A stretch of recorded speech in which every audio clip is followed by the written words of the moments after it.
বিশ্বকাপের মাঠে যখন ইরানের খেলোয়াড়রা গোলের জন্য লড়ছেন, তখন অনেক পরিবারের চোখে এখনও ভেসে ওঠে সেই ধ্বংসস্তূপে পরিণত হওয়া স্কুলের ভয়ঙ্কর স্মৃতি, যে হামলায় একদিনে হারিয়ে গিয়েছিল শতাধিক শিশু ও তাদের শিক্ষক।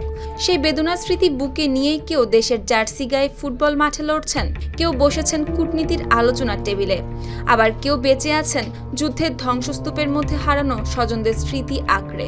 আর এই তিনটি ভিন্ন দৃশ্যকেই এক সুতোয় গেঁথেছেন ইরানের পররাষ্ট্রমন্ত্রী সায়েদ আব্বাস আরাকচি। নিজের এক্স অ্যাকাউন্টে একটি ছবি পোস্ট করেন তিনি। সেখানে পাশাপাশি তুলে ধরা হয় বিশ্বকাপের আবহ ও যুক্তরাষ্ট্র ইসরায়েল হামলায় নিহত স্কুল ছাত্রীদের স্মৃতি। পোস্টে তিনি লিখেন, ফুটবল মাঠ থেকে শুরু করে আলোচনার টেবিল কিংবা যুদ্ধক্ষেত্র, ইরানিদের প্রতিটি পদক্ষেপই বৃহত্তর এক সংগ্রামের অংশ।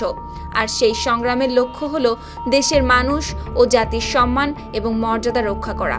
আর তিনি পোস্টটি করেছেন এমন সময় যখন সুইজারল্যান্ডে যুক্তরাষ্ট্র ও ইরানের মধ্যকার আলোচনার অগ্রগতির কথা জানাচ্ছেন মধ্যস্থতাকারীরা। একই সময় বিশ্বকাপের ম্যাচে বেলজিয়ামের বিপক্ষে ড্র করেছে ইরান। সে সময় আরাকচির পোস্টে বিশেষভাবে উঠে এসেছে মিনাবের সেই বালিকা বিদ্যালয়ের ট্র্যাজেডি, যেখানে যুক্তরাষ্ট্র ও ইসরায়েলের সঙ্গে যুদ্ধের প্রথম দিনে ওই স্কুলে ক্ষেপণাস্ত্র হামলায় প্রায় 160 জন শিশু ও শিক্ষক নিহত হন।